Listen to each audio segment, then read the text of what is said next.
이 적자의 생존에 논리가 판치고 있는 개인회생 시장에서 살아남기 위해 거짓 정보로 시장을 흐리고 있는 일부 사무실로부터 선량한 여러분들이 속지 않도록 오늘 제 영상을 통해서 개인회생을 신청하기 위해서 고민하고 계시는 여러분들에게 대리인 사무실 선택의 기준을 제시하도록 하겠습니다. 조금이나마 도움이 되시길 간절히 바라겠습니다. 안녕하세요. 여러분에게 꿈과 행복을 찾아주는 여러분의 희망의 등대지기 법원 회생인 출신 회생 파산 전문 법무사 법학박사 최억한입니다. 최근 개인회생을 처리하는 사무실과 관련된 불미스러운 사실 개인회생 업무를 전문적으로 처리하고 있는 저와 같은 입장에서는요, 정말 부끄러워 얼굴을 들 수 없을 정도의 최악의 안타까운 내용의 언론 보도가 있었는데요. 이러한 추악한 행태에 대해서는 이미 언론에서 자세히 보도하고 있고요. 개인회생 파산을 전문적으로 다루고 있는 많은 유튜브 채널에서도 이와 같은 사실을 심각하게 다루고 있거든요. 개인회생 시장의 법도가 무너졌다고 볼 수가 있는 거죠. 물론 이번에 발각된 것은 빙산의 일각으로요. 아직도 우리 주위에는 소위 이제 불법 사무장이라든지 사기 사무실이 우리가 알 수 없을 정도로 많이 존재하고 있습니다. 그래서 사실 이번 영상을 만들기 전에요, 저는 많은 고민을 했습니다. 이런 우리 업계의 어두운 현실을 저까지 다룰 필요가 있을까 주저했지만, 한편으로는 이러한 내용을 100번, 1000번을 강조하더라도 지나치니 없겠다라는 생각이 들어가지고, 그래서 나름대로 용기를 내서 이와 관련한 영상을 만들어 보기로 했습니다. 개인회생을 신청하고자 생각하시거나 준비하고 계시는 분들에게 대리인 사무실 선택할 경우 주의해야 될 사항, 이 선택의 기준에 대해서 이번 영상에서 알려드리겠습니다. 그리고 덧붙여서요, 법무사는 개인회생 업무를 처리할 수 없다는 허구적인 논쟁을 벌이고 있는 일부 몰지각한 사무실이 아직도 있습니다. 이와 같은 주장이 얼마나 일고의 가치가 없고 위험한 주장인지에 대해서도 말씀드리도록 하겠습니다. 제 사무실은 서울에 이제 서초동에 있거든요. 이 서초동만 하더라도 개인회생 파산 팀이 없는 사무실이 없을 정도로 업계 경쟁이 굉장히 치열합니다. 정글 같은 이 시장에서 살아남아야겠죠. 살아남으려면 뭘 어떻게 해야 되죠? 우선 광고를 해야 되겠죠. 개인회생 사건의 광고 시장 있지 않습니까? 우리가 지금 상상을 할 수 없을 정도로 엄청나게 커졌습니다.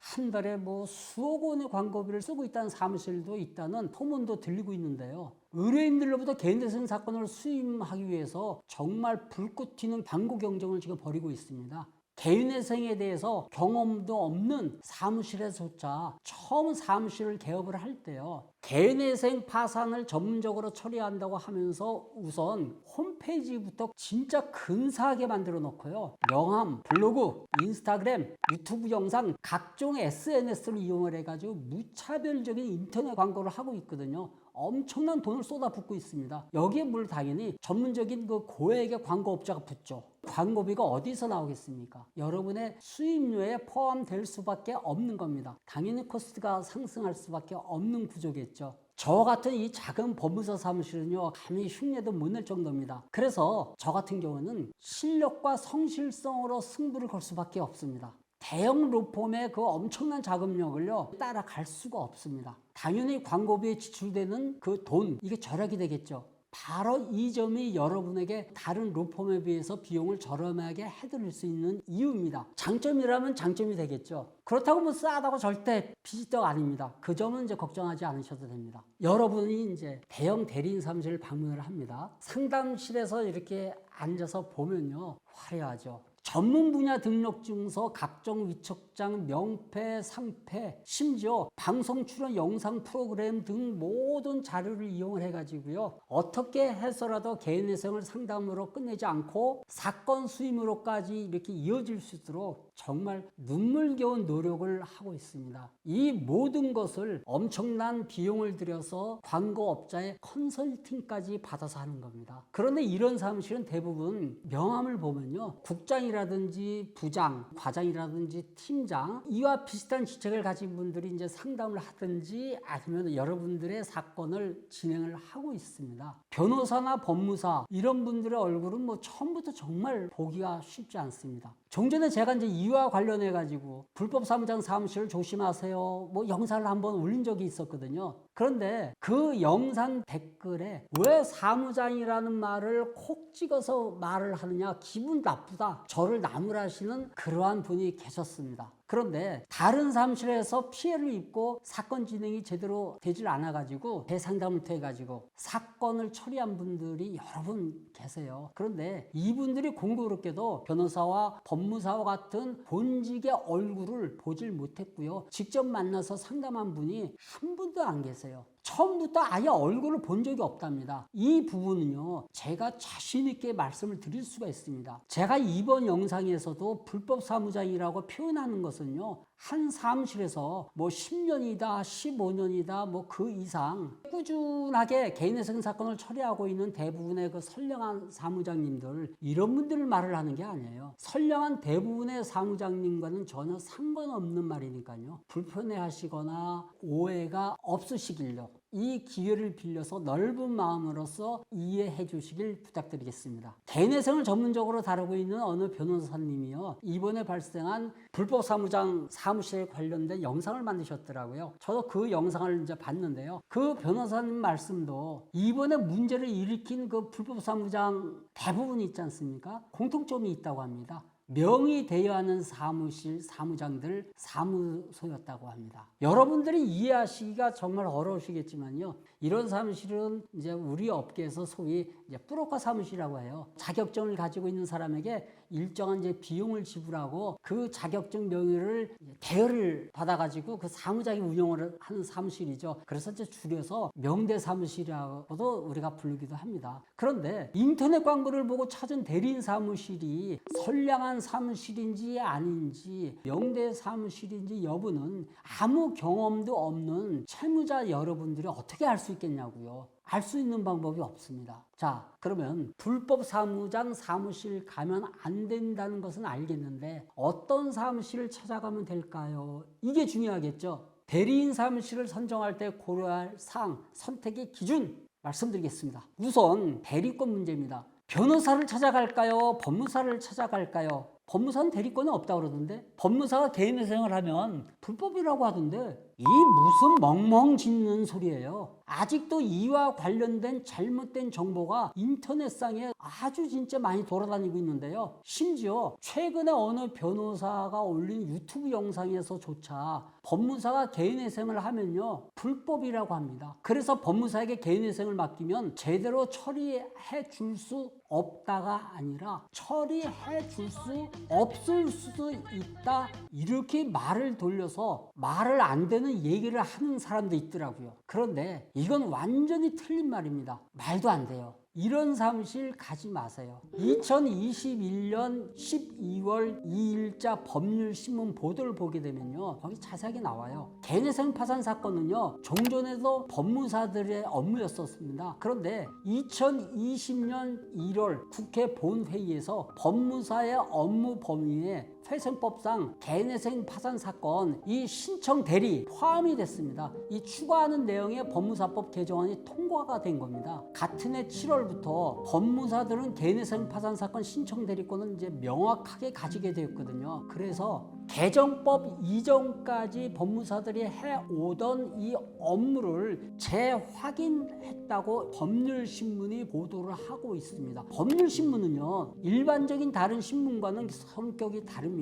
법원의 판사라든지 검찰청의 검사 또는 변호사라든지 법무사, 법대 교수 등등등 법률 전문가분들이 구독하고 있는 신문이거든요. 사실 개인회생 1호 사건이 있지 않습니까? 이거 법무사가 담당했습니다. 2004년에 법무사가 담당을 했거든요. 이후부터 법무사들이 이 분야에서 서민들 상대로 해가지고 활발하게 이제 개인회생 업무를 처리하기 시작을 했는데요. 그러던 중 한 법무사가 개인회생 사건을 포괄 수임했다는 그 이유로 기소되는 사건이 발생을 했습니다. 법무사 입장에서는 말도 안 되는 거죠. 그동안 법무사가 해왔던 업무거든요. 1심에서는 당연히 무죄를 받았어요. 그런데 무죄를 선고한 1심을 깨고 항소심은 벌금 200만 원을 선고를 했습니다. 법무사는 개인회생을 처리할 수 없다, 이러한 엉뚱한 말을 하는 사람들, 이 사람들은 이 판결, 더 나아가서 이 판결을 기초로 한 상고심인 대법원 판결을 근거로 말을 하는 겁니다. 당연히 법무사업계는 크게 반발을 했죠. 결국은 이제 국회에서 법무사의 업무 범위에 채무자회생법상 개인회생 파산 사건 신청 대리를 추가하는 내용 법무사법 개정안이 통과되면서 법무사들은 개인회생 파산 신청 대리권을 이제 명확하게 갖게 된 겁니다. 그런데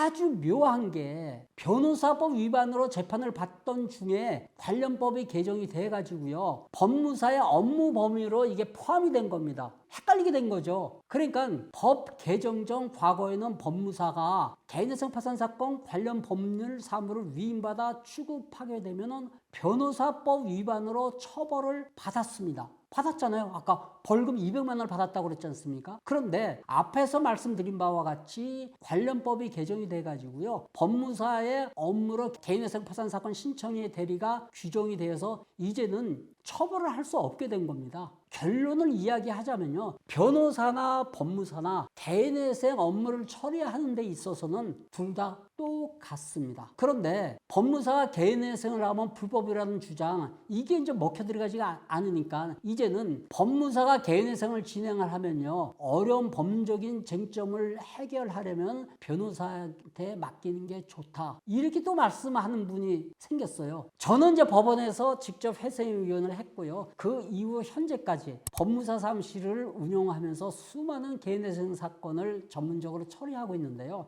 그만큼 개인회생 실무에 있어서 저만큼 잘 알고 있는 사람은 없다고 자부하고 있습니다. 그런데 개인회생 사건을 처리하다가 다른 법률 문제가 생겨서 변호사의 도움이 필요한 경우가 있다? 저는 아직까지 그런 경우를 본 적이 없고요. 그런 문제가 걱정이 돼서 개인회생 사건을 법무사 사무실에 맡길 수 없다, 변호사를 굳이 선임을 해야 된다? 이건 아닌 것 같고요, 저는 동의할 수가 없습니다. 그런 일이 만에 하나라도 생기더라도요, 그거는 개인회생과는 별개의 사건인 거죠. 그거 무료로 해주지 않습니다. 별도로 비용을 지불해야 됩니다. 기왕에 별도의 비용을 지불할 거라면은 민사면 민사, 형사면 형사, 그 분야의 다른 전문 변호사를 선임을 하는 게 낫지 않나요? 개인회생과 다른 사건과는 전혀 별개 사건인 거죠. 그런데 마치 개인회생을 선임을 하면요, 그 변호사 사무실에서 다른 사건, 민사사건이라든지 형사사건도 함께 무료로 이렇게 처리해 주는 것으로 잘못 오해하시는 분들, 이분들이 정말 의외로 많으시더라고요. 절대 아닙니다. 하다 이제 안 되니까요, 사건 처리가 잘못돼 가지고 변호사인 자기네 사무실에서 다시 진행한 사건 이렇게 가만히 보니까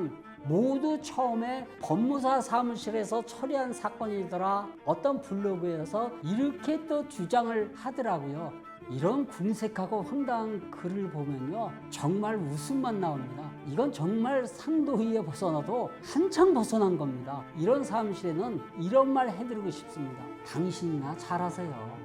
더구나 앞에서 말씀드린 바와 같은 소위 명대사무장 사무실을 찾아가면요, 어차피 실무에서는요, 변호사 사무실이라든지 법무사 사무실 업무 차이 경계가 없어요. 어차피 명대사무실인 경우에는 변호사나 법무사가 그 개인회생 업무를 전혀 모릅니다. 그렇기 때문에 관여를 하나도 하질 않아요. 모든 사건 진행은요, 처음부터 끝까지 사무장이 주도적으로 진행을 하고요, 그 사무장이 퇴직을 하거나, 여러분들 뭐 이해가 안 되시겠지만은 잠수를 타는 경우가 있어요. 뭐 변호사나 법무사하고 그 사무장하고 서로 무슨 뭐 태각태각 할 수가 있잖아요. 무슨 계산이 안 맞는다든지 이해관계가 안 맞아가지고 사무장이 나가버렸어요. 근데 연락이 안 돼요. 또 뭐 어떤 문제가 터져가지고 잠수를 타는 경우도 종종 있습니다. 그러면은 그 이후에 내 사건, 여러분 사건 있지 않습니까? 이거는 진행이 안 되고요, 올스톱 된다고 보시면 됩니다. 이번에 문제가 된 사무실의 경우에도 그렇고요, 종전에 불법 사무장 관련돼 가지고 문제가 돼서 폐업한 사무실 때문에 수많은 피해자가 발생한 경우도 있었거든요. 마찬가지였습니다.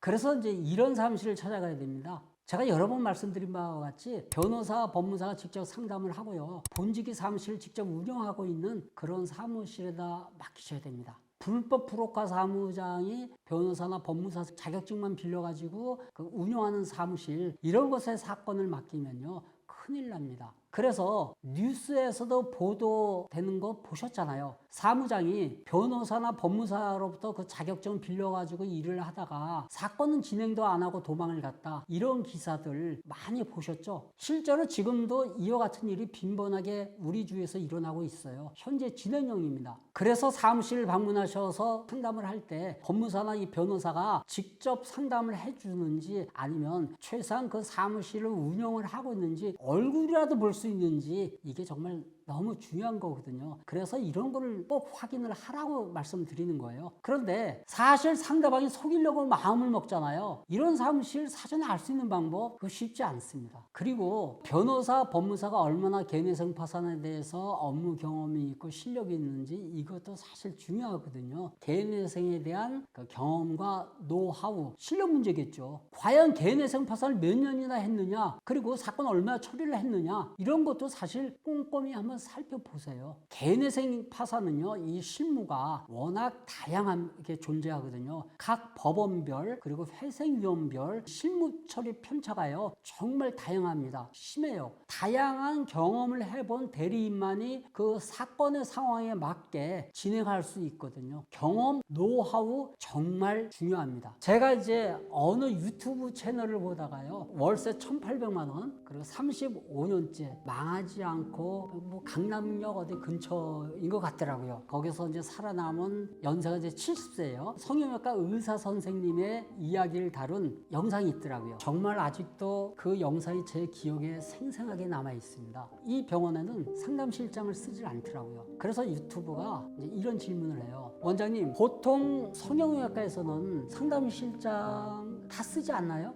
그래서 그 상담실장이 모든 상담을 하잖아요. 그러니까 그 원장 선생님께서는 상담실장을 쓰는 거는 엄밀히 따지자면 사기라는 겁니다. 제대로 된 병원에서 원장이 왜 상담실장한테 돈을 주냐는 거죠.